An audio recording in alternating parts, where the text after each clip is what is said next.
my goodness, welcome back. It's time for another locals vlog. I just took a amazing post-work nap and now I am ready to wake myself up by watching whatever shenanigans I did at locals. I brought something a little spicy. I mean like spicy and like fun. So this last locals we kind of all brought unique off meta. I played purrely.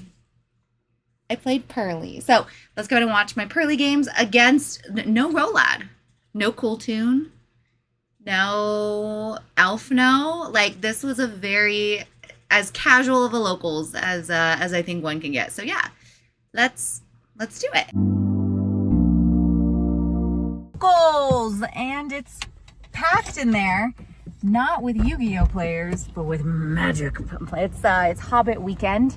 Didn't look at the schedule to see if there was any event happening on Sunday when we do our locals, but I got a heads up. Got a text from a man on the inside that it's busy. So gonna go try to find a seat. I brought something. I don't know if I would say it's spacey. I don't know if I would call it spacey, but it's different. We're doing like an off meta. Neither of us brought anything super meta this week. Oh, do you need in? Yeah.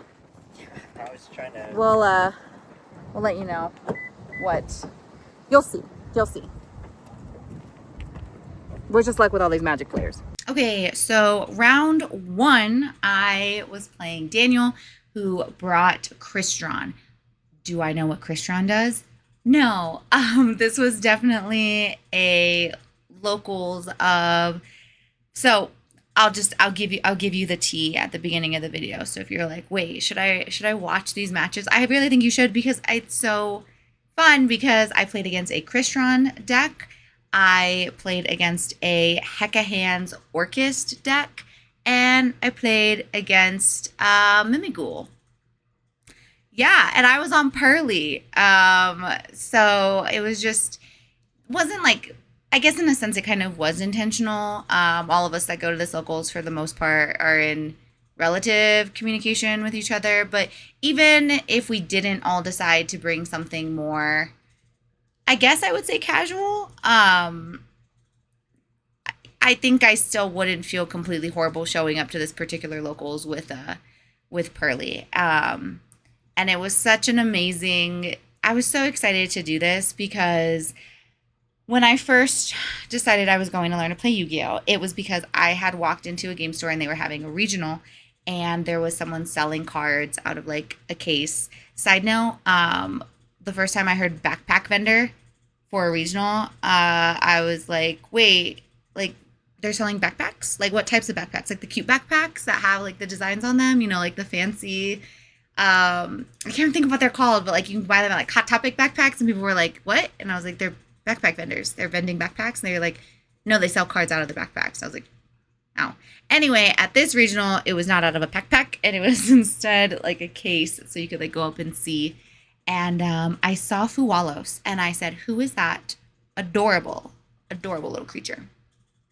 And I was told that's Fua, and it's played in like every deck.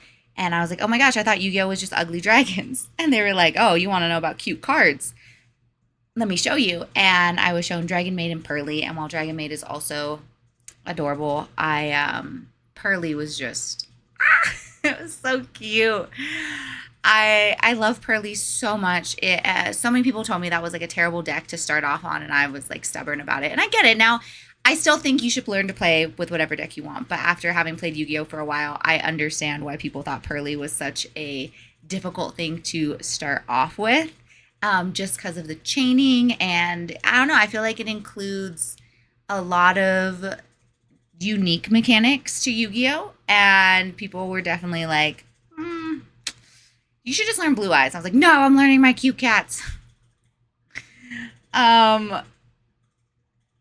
So anyway, back to the game, because I know what I'm doing with Purrely.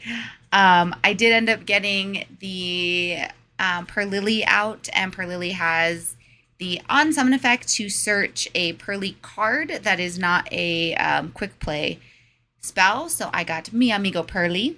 And then it also has the ability to target a Purrely quick play spell in the grave and attach it as material, and then Eggsy summon on top a monster that mentions that. So I end up making Noir. I think my biggest thing this locals or just like in general playing Purrely, like right, the goals make the big cat, but I often didn't think through enough steps. That's why I think makes Purrely difficult is you have to think like quite a few steps ahead to figure out how am I going to get enough materials and how what am I going to search for. So right now I have Noir out, um, which I believe I don't remember if I use Sleepy Memory. So if Noir has Sleepy Memory as a material, you can attach up to two of your opponents, um, two cards they control as material. So I don't even know if I do that because if you can get 5 materials, you can overlay the big cat, which is unaffected. But I will say there's a lot of ways to actually out the big cat in this. That people showed up ready for unaffected monsters. When I acted Mi Amigo Purrely, a little Purrely fact if you didn't know, that you actually don't reveal what you add to hand. So because your opponent randomly picks one, so you do reveal 3 Purrely quick play spells, and then you can then you put them face down, and your opponent randomly picks one, and you actually don't show them. Yeah. See, so here's the issue. I got so excited I got 5, and then I went into the big unaffected cat. So X Purrely Noir is unaffected. It's a tower. It's how I learned what a tower is. And right now it has delicious memory on it, which makes my favorite Purrely Xyz is Plumpito Gordito. I love plump. Little Plumpito Gordito is my favorite Xyz Purrely cat. So it's gaining 300 for every material on it. And then Sleepy Memory is going to let me draw during my opponent's standby phase. And then each of those happy memories are going to let me attack more during the battle phase. So you can attack an additional time, like for each one. So I can get 3 attacks with it. So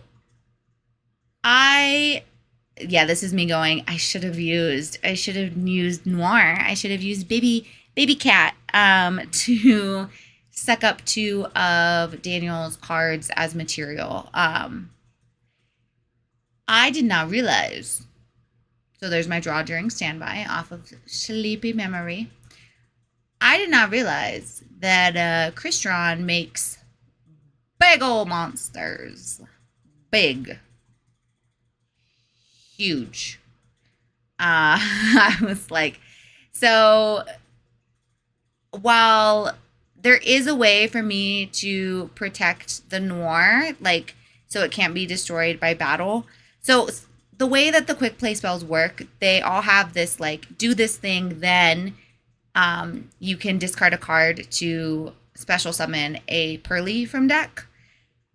You normally will then chain the Xyz cat to, so up to thrice per turn. The cards say up to thrice per turn when you activate a Purrely quick play spell, you can chain to attach that quick play spell. It is optional to do the discard and summon.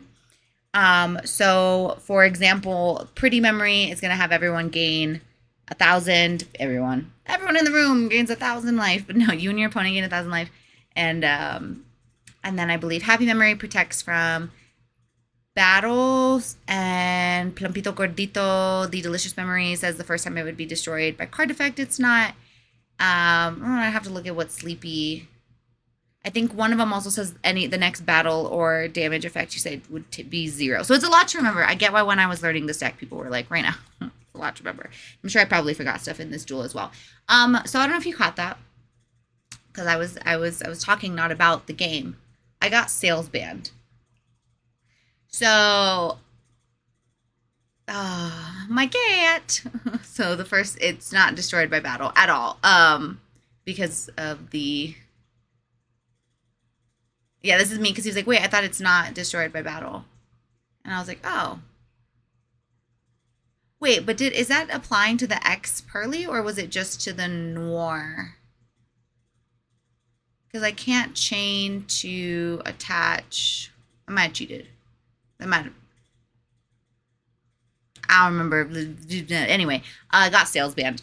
So I could not use the effect to detach to place anything from Daniel's field or grave to the bottom of his deck because Noir got, oh, look at me, Pot of Sloth and draw, draw, draw. Yes, I'm maining Pot of Sloth in my Purrely deck. There's other stuff I'm maining in my Purrely deck that's, I'll show you. It's a little, you gotta do what you gotta do. Sales ban applies a condition to the player. Sales ban is not an activated effect that is applying to the card. So while X Purrely Noir is unaffected, sales ban isn't talking to her. Sales ban is talking to her manager, saying, "Get out of the way, Noir. I'm not talking to you. I need to speak to your manager." And then sales ban comes up to the manager and goes, "That you can't activate the effect of that very robust cat that you have working the front counter. Okay, we're not doing that." So, sales ban works on unaffected by card effect things. You can sales ban, I guess, a Liger Dancer since I'm in my Luna Light era. You could sales ban, what other towers exist? I feel like towers are not as much of a I guess you could sales ban a Rolad, an unaffected Rolad. Anywho, I decided to. These were really good games too, because despite, you know, being up against this ginormous board, I did feel like there are things that I could do. It wasn't like, oh, okay, I absolutely have nothing that I can possibly do. So I am able to, I was playing Dawn Angel, which is kind of an extender in a way for Purrely, because if all you control is fairy monsters, you can special and then you tribute itself, and you can then special summon a Purrely from, where is it coming from? From deck. Sorry, I took a nap. I'm still like a little out of it. Also, it's back to school season, and so my brain is slight jello. It is slight jello. Look how pretty these cards are. Oh my gosh. So then I'm able to, do a lot of excavation because Purrely is a soft once per turn. Purrely is a hard once per turn. So at this point, I'm excavating, but all of my stuff keeps getting banished. Do I know why? Because Daniel said so. And I trust that he knows what he's doing with these Crystron cards that are just beefy. They're just large. I don't know if you can see at the bottom. I'm at 4,200 life with Plumpito Gordito attached. So, oh, that's probably how. So X Purrely Noir, the big cat, does not have the chain to attach part of it. But it does have, like, all the quick play spells I can still target. So, like, that must have been how it was not destroyed by battle. So this was me pointing out to Daniel where I was like, yeah, I should have done the little cat. Should have done Purrely Noir in order to attach your stuff to my monster. Anyway, so I decided to go first. You can see in my hand, I believe I have an illusion gate. This ash, I decide to, okay, so because my Purrely got ashed, I do feel the need to discard to summon a Purrely, and I get rid of the illusion gate. Bad decision? I think bad decision. I am maining Illusion Gate and Pot of Sloth. It's Purrely in 2026. I do what I want. I think my thought process with getting rid of the Illusion Gate was so much of typical modern Yu-Gi-Oh! Ends like right away. You know what I mean? Like I was like, oh, I just think Daniel is gonna explode all of the cats. Like I don't think this is worth keeping. And then I'm looking at the end board. I was able to create. Was that the word I even wanted to say? We're gonna say create. Did you see me like rubbing my face when he lava golems my cats? You see, there's now a lava golem like fusion. I didn't even want to read it. I was like, why are we summoning? Uh, yeah. So I think I shouldn't have gotten rid of the illusion gate because poor Daniel. I feel like poor me, every time I play Daniel, that I never get the full footage of our games.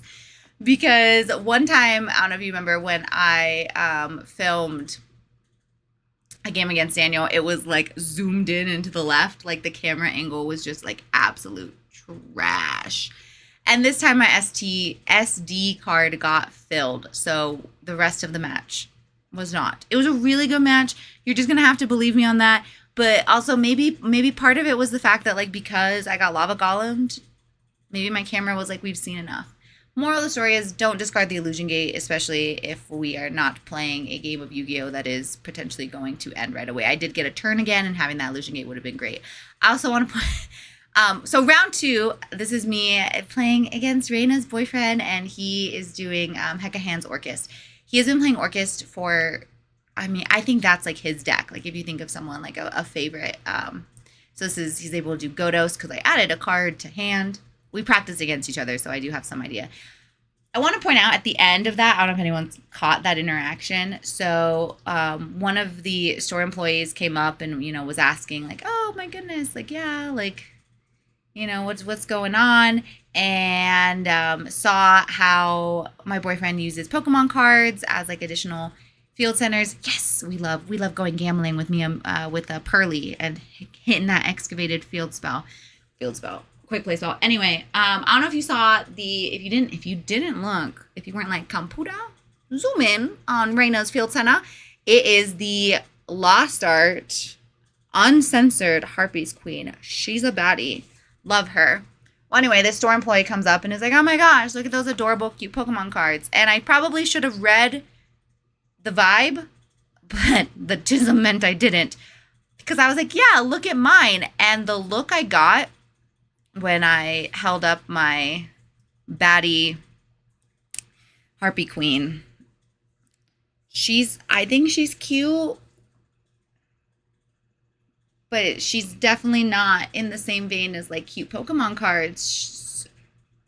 I feel like I got judged. I think I got judged a little for my field center. So then when I saw their reaction, I immediately was like, well, look at this Karibo! Ah, Karibo! So cute, Karibo. And, yeah. I want to collect all the Lost Art Harpy cards. I would love to play Harpies, would be another dream. So if you've been watching the game, you can make an assumption that Reina's boyfriend bricked, because that was one thing that when we were playtesting, playing for fun, having funsies, playing with me on Purrely and him playing Hekahan's Orchest, is that the Hekahan's portion of his deck does not do the gambling of excavating my cards and summoning one if it's a monster. I play so many quick play spells that I was like, sir, can you advance it? Stop it. It sometimes he needs to hit that that monster that gets excavated from my deck to special summon it to his field. And if he doesn't, it's kind of the same way. I think what makes decks like Hekahan's or like Purrely more difficult now in the modern age is that gambling effect of like, that Purrely, luckily I excavated Stray Street on that one, but sometimes I don't excavate what I need to excavate. And like in my third match, that definitely was a thing. So I think the same thing with Hekahan's is there's that like randomness to it. I don't know if anyone has seen, you probably, if you keep up with stuff, there's like the gambling deck that's coming out. I think it's like Risen moon, risen sun, risen rise moon, raise moon, um, something. And I think that one, let's go gambling. I'm curious people who believe it seems strong when how can we create a deck that has the uncertainty like the excavation gambling of mi amigo purrely make the excavation gambling of the heck of hands cards. How do we make sure that we get a good hit off of our gambling, because it can really to put it's a great feeling, right? Like when you do get the card you need and you're like, oh man, Lady Luck's on my side. But sometimes Lady Luck not on side. So I won, so I lost match one against Daniel, if that wasn't clear. I lost against Christian, and I won now my first game against Hecka Hands Orchest. This is him explaining, showing what he's playing to someone. I think the Orchest part is definitely the stronger part. I will say it was very interesting, all kind of bringing, like, all the matches that I had were against less. So I would say Mimigul is potentially still meta viable. Okay, so I'm trying to think, like that Perulia. Is that a collector's rare Perulia? Yeah. I did put some of my blinged out cards in Purrely, borrowing from Elf Notes. I'm thinking of those Yugi tubers who make their like tier list for the format, and I feel like I still have seen Mimigul on there, right? Like Lunalight is still like, are they like A tier? No, but they're still there. And same thing, I feel like Orchest oftentimes will still be there. But like Purrely, no, really. So like you could definitely feel a little bit of like the power imbalance just with certain decks. But there was a shot like with every game that I think was played against these decks. There wasn't this like immediate overwhelming. It felt nice. It felt, I mean, I don't know if you even saw that last, I didn't KO him immediately. I attacked with my 2 monsters and it wasn't OTK. Like he was still going to get another turn. So it just felt nice to have like it was a back and forth Yu-Gi-Oh! Also, I just be wiggling around. I watch these back and I'm like, what am I doing? Okay, so he went first, able to get Babel out. Orchestrated Babel, that field spell is busted because it's going to make all of his Orchest effects quick effects. And so that's normally the thing you want to stop. And then he gets out the horse. And from my recollection, because I remember he's played variations of Orchest or pure Orchest for a while, because again, I think it's like it's his deck. Orchest is like, I have to ask him what his like most favorite deck is and why it's Orchest.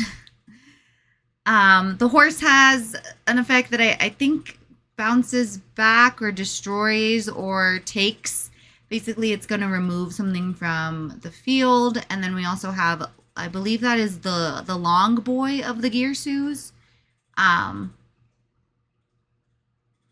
Also, on his turn, he was unable to use the Hecka Hands portion to, excavate a monster from the top of my deck. Like I said, I think the end board would have been different had it gotten the excavation, but I managed to excavate what I need off of Purrely. I go ahead and I get my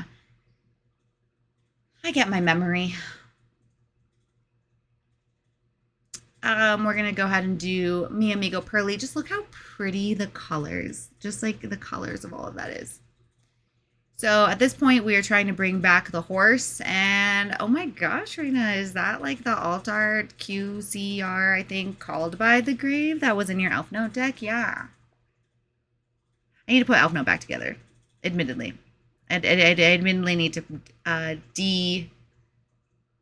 de-bougify Purrely. So I don't want the horse back.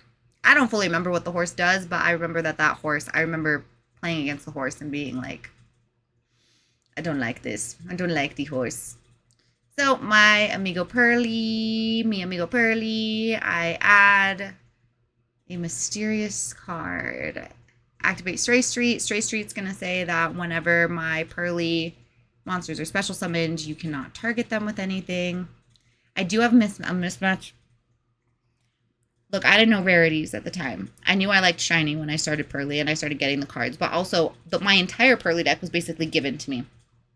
People were just great about giving me cards. So it is mismatched rarity. I actually don't really think I've purchased Purrely cards myself. I think a lot of these were just given to me. So she's mismatched. I know. I go ahead and make SB, which I think was a smart move in my opinion. That was my way of trying to out one of the Orchest quick play things. Also I think there's Starlights. The SBs that come from the tins, I think they're Starlights or QCRs. I still sometimes get them confused. I think they're like $5. So, go buy yourself a shiny SB today. So I do chain SB and I want to get rid of the long boy. And then, oh no, Purrely has been taken to go live with the Orchis, but I got rid of the long boy, so it's a little less scary.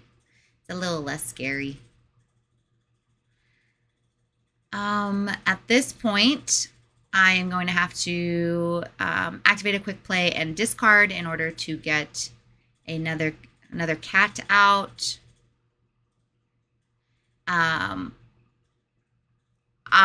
This was my reminder that Purrely is a hard once per turn, and so in casual locals and kindness, he allows me to switch out what I summon. It's okay. He's gonna crescendo it though, so it's not like it super matters because yeah, I got out Purrely. During the end phase, SB will come back, and at this point, I got nothing. I got nada. I lost a cat. I even lost a cat in the battle. So yeah, the Orchis part of this deck, I would say, is definitely the powerhouse part of the deck. Heck of Hands is really fun for if you're playing it. Super annoying if you're playing against it. And especially, I think, into any deck that's quick play heavy, Heck of Hands is probably, it's just a bad matchup, I guess is what I would say. Also, I don't know why, whenever I play my boyfriend, I do tend to kind of lock in and I seem to make better decisions. I think part of it is the comfortability of, like, we're always playing against each other, and so I don't get any type of, like, nerves. I have, like, more cognitive resources. And then also because we're playing against each other, I've already, like, played against these decks. Like, it's not a complete, Oh, is that Boral? Boral, is that you? Did you know that Boral can attack a lot? I didn't, because that's why I was over there on my calculator going, how much? How much damage? Yeah, okay. Okay, how much damage? Yeah, okay. What? He's bigger and he's coming back to town? What's happening? So, I'm also meaning, hi, Alphonse.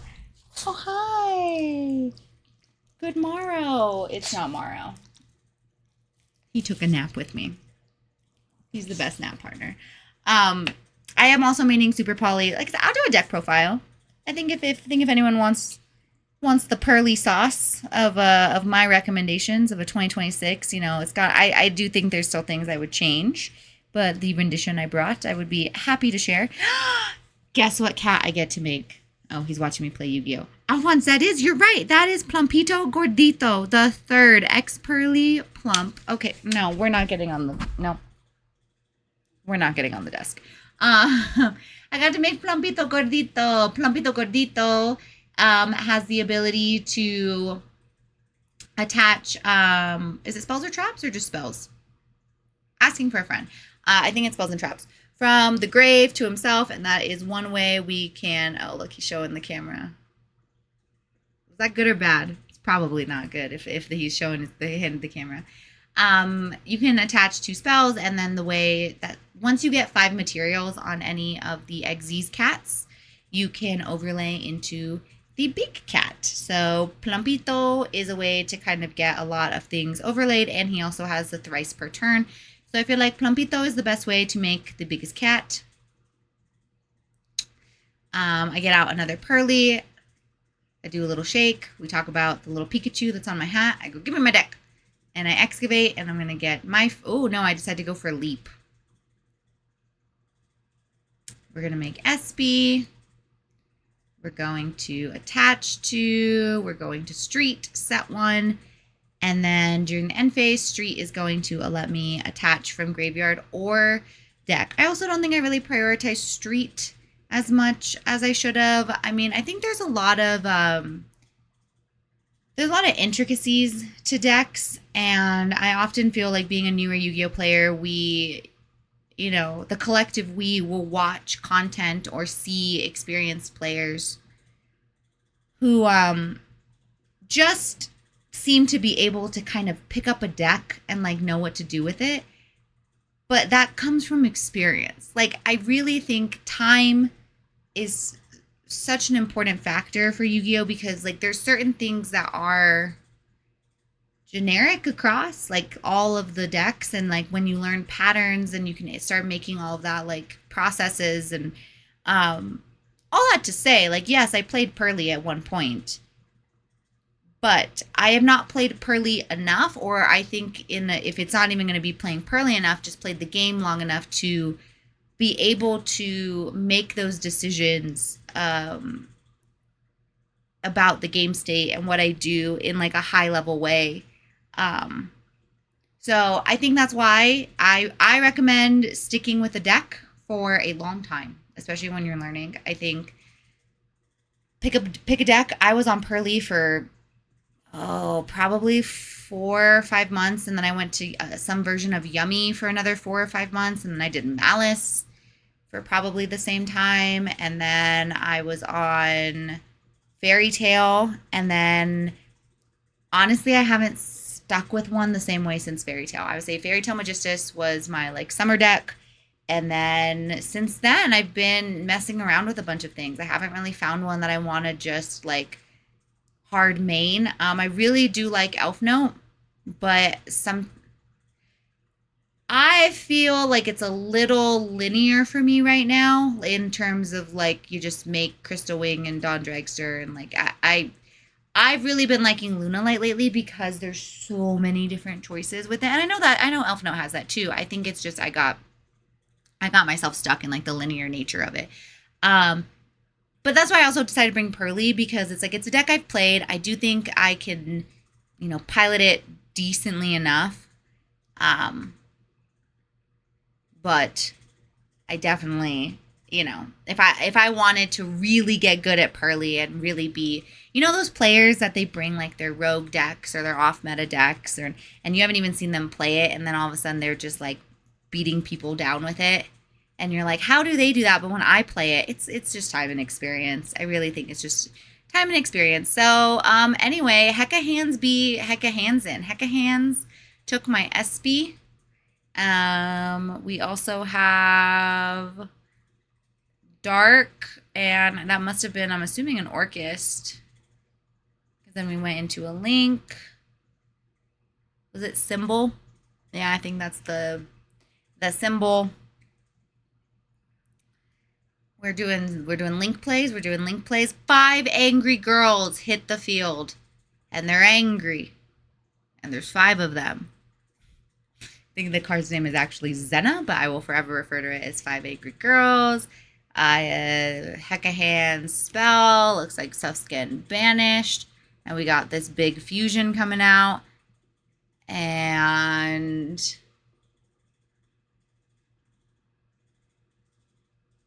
what are we mathing?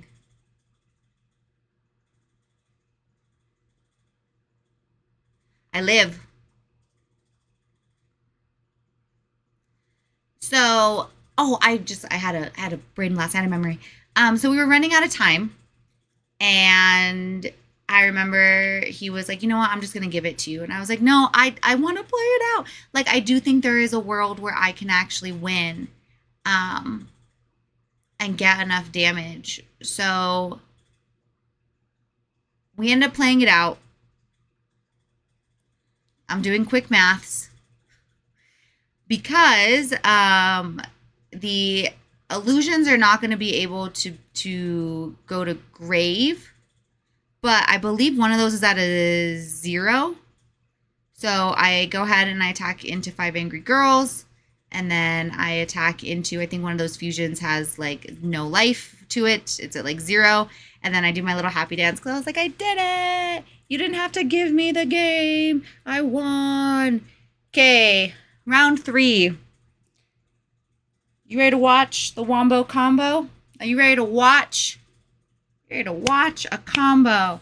We're playing Leo and his son. In his pocket, he has the is it Speedroids? I gave him his son. If you watch the vlog of me going to go get the Arc V deck, we had a deal that if he got any of the Lunalight secrets, those would be mine, and if I got any of the Speedroid secrets, those would be his. So he is playing not Mimighoul, Memento. I'm sure I'm going to put an overlay saying that I kept saying Mimighoul the whole video, and then at the very end, I looked at the cards and went, wait a second.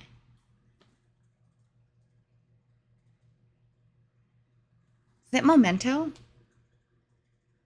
It's Memento. Mentos. It's like, wait a second. I can't even blame that on the nap. Memento? Am I even saying it right? Am I having a moment? Memento. It has a full legal name. Mementotlan. Mementolan.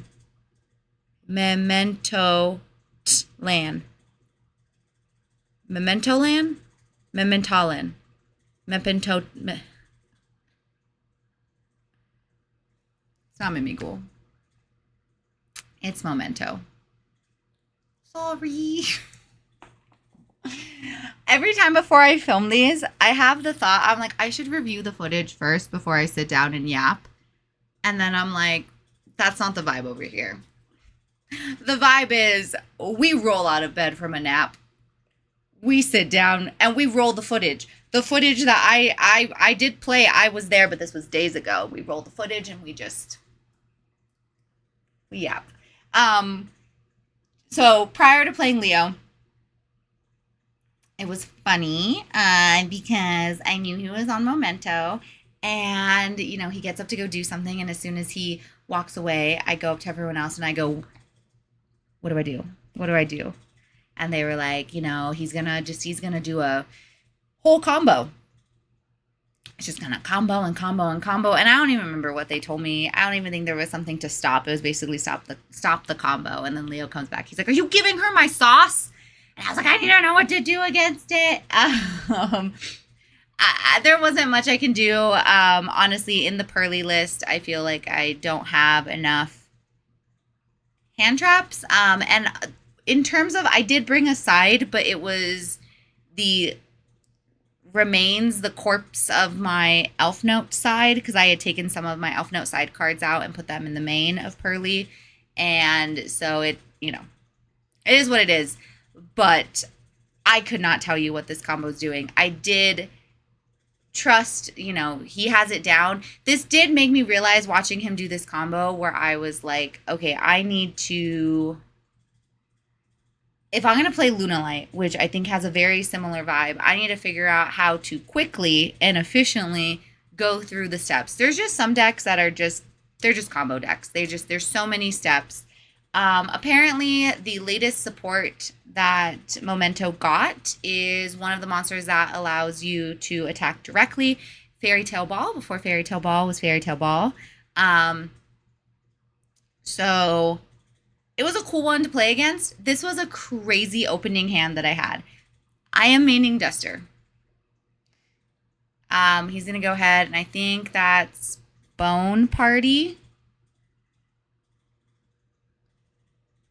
Okay, not only am I maining Duster, and did I draw? I remember after the game he was like, "That was crazy that you had those." Memento.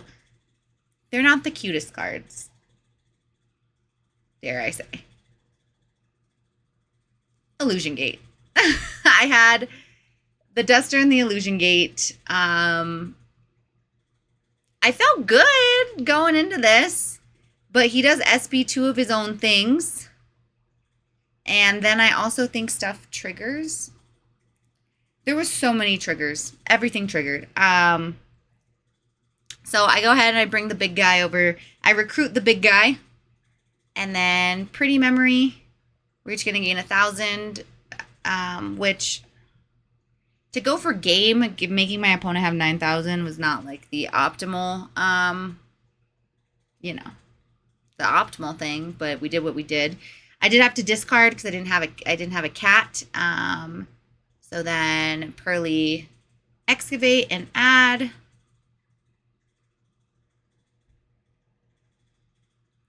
I don't know if there was a way that I could have played this so I could have gone for game. Because, I mean, I do get out a decent amount of stuff. I just didn't have... I feel like I needed another delicious memory to try to give it more. What's in my hand? Here I am. I'm counting. Oh, yeah. I decide. Okay, so here's what would have made the difference is the visions. Draw 2. I had to discard my entire hand. We just go ahead and go into the noir, and we go battle. So everything... The noir... I put in 30,000. So 3,000 from Leo's monster. And then that was what? 29 for my unaffected noir. I debate if I should go on to Zeus or Typhon, but as a reminder, here I am being like, should I also make Zeus? And then finally Leo clues into what I'm doing and is like, oh, well, if you make Typhon, you can't make Zeus because you can't special summon. I'm very grateful that all the people I play with are so patient with like just watching me contemplate, should I make Zeus after I make Typhon? And they're just like, look at her. She's thinking. Oh, she's still thinking. She hasn't realized. Raina, you can't do that because Typhon says you can't special summon anymore. And I was like, pass. So I did lose half my life to the Illusion Gate. I don't know if that was necessary, but there was a lot of stuff on that board, and it was really scary.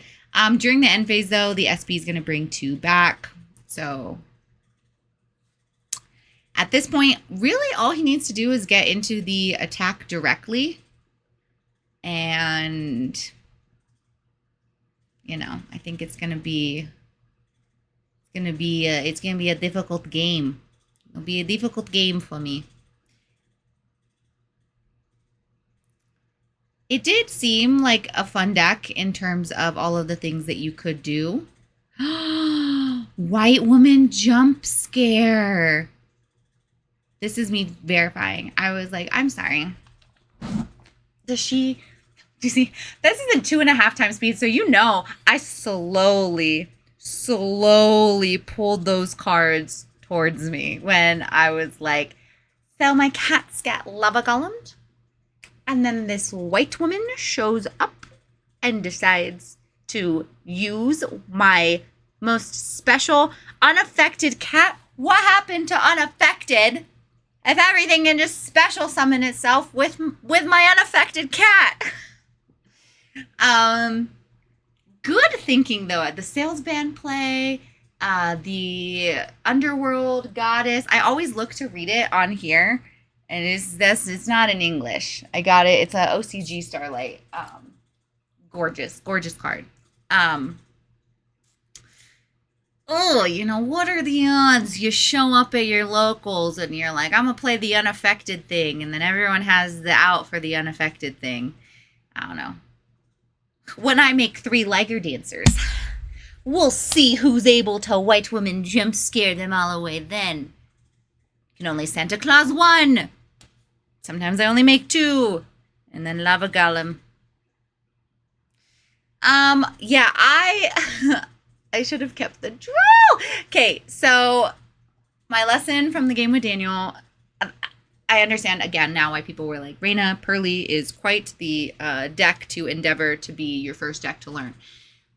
There's choices involved. There's choices of what you're gonna discard to special, and discarding the illusion gate against Daniel. I know you didn't get to see how it would have been helpful. See, Leo's like, let's go. No, this is what I was talking about, like the gambling aspect of decks. Like, it's really hard for decks to be good if you don't have the gambling aspect of it. I didn't get anything off of the excavate, but discarding that droll, I should have. Was I not watching Leo play Memento? Was I not available the first game when he was just wombo comboing and searching and searching and searching? I feel like the droll should have been something I kept very easily. I should have kept the droll.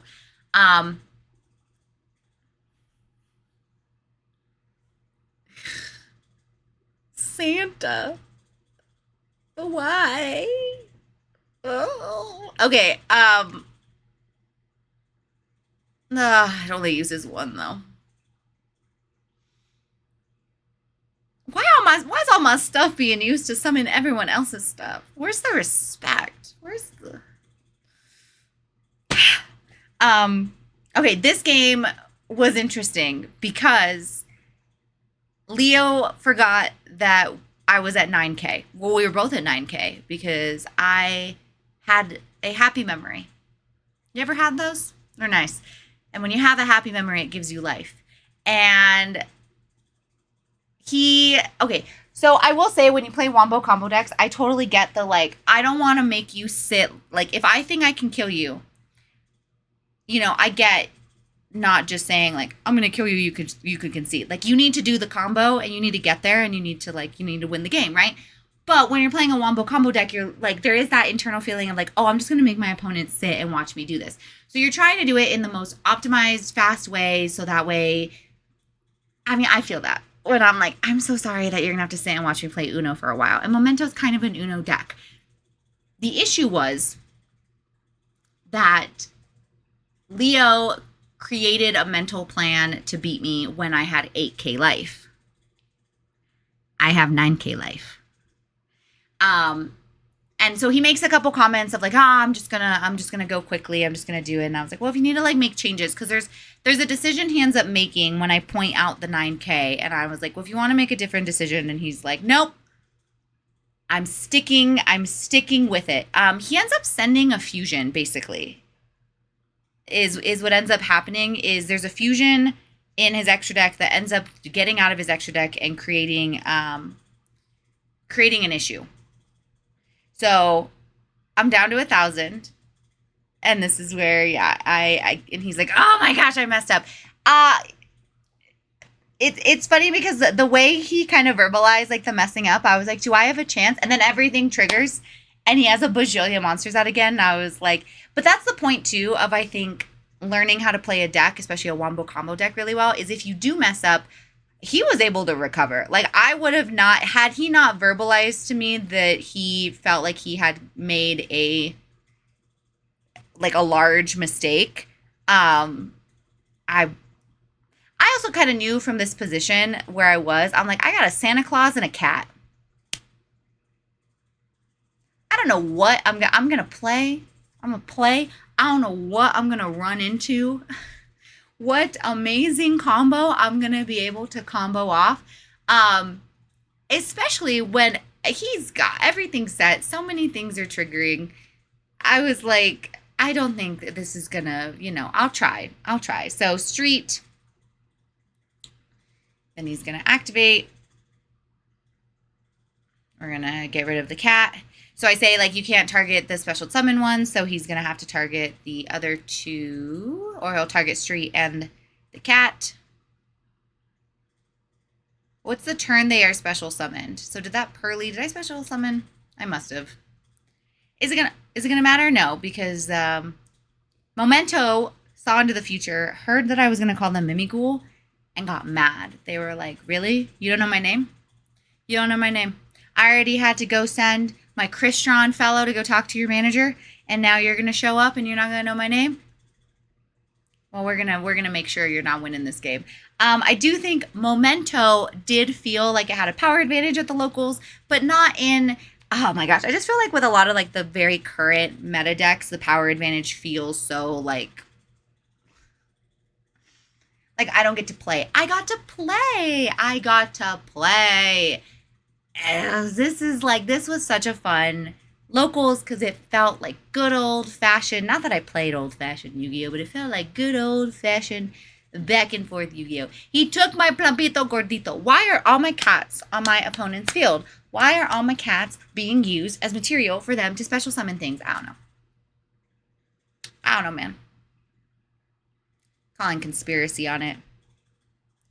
So I'm reading, I'm thinking, I'm my friending. It's not gonna do anything. At this point, I'm like, I should just concede, but I'm like, you know what? Never give up on the cats. I'm looking, I'm reading, I'm thinking, I'm shuffling, he's reading, we're looking.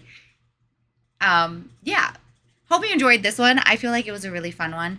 And apologies to the One Piece community that I saw a bunch of people sitting in the store and I thought the only card game this many people can randomly gather for is Magic the Gathering.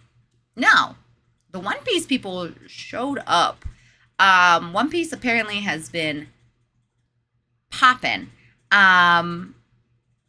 So that was crazy. So yeah, anyway, I pass. I have 500 life left. So I'm like, Leo, just kill me. Like, I mean, granted, I have 2 defense position monsters, but okay, right? Let's go battle.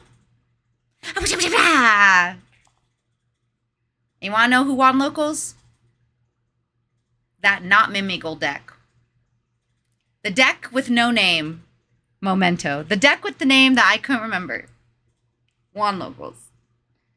Yay! Another locals vlog. We're gonna kick it back to me on that day who was talking about the after, and I hope you enjoyed this. And thank you always for being here and the support, and we will catch you on the next one. My shoulder popped. Okay, I'm sure I'm gonna put something in here about how it wasn't Magic players. It was One Piece. It was One Piece. And the crazy thing is One Piece is popping off so much that like they didn't even really have to advertise apparently, because that's how I didn't realize. I just assumed it was Hobbit. Do I not have my water bottle? I have my water bottle. I don't have mine. Oh, go get your water bottle. No, I grabbed mine. Sorry, yeah, so like it was actually, I guess, One Piece structure deck party packed. Like they had people on the wait list. So but post game thoughts, let me get in the car where it's probably less windy. Sorry. Oh, but it's dark. It was a really fun locals.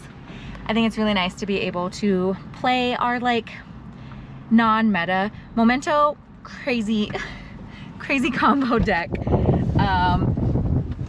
Orchestral was cool. I don't know, I had fun because it felt like I was able to just like, I got to play purrely and actually play purrely. I was not completely like blown out of the water, which I feel like if I brought purrely to a locals that's only running super meta, would not have done that. But yeah, another locals in the books. We'll see. Maybe I'll do Elf Note. I do want to still do Elf Note, so I don't want to like completely not play like super meta. But we'll see what next week. We'll see what the week holds too. Trying to get back with back to school into playing more games. How was your experience?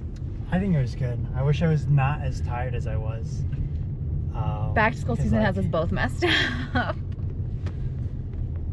There's a lot. There's a lot. So we're gonna eat. We're gonna make memes, and yeah, catch you on the next one.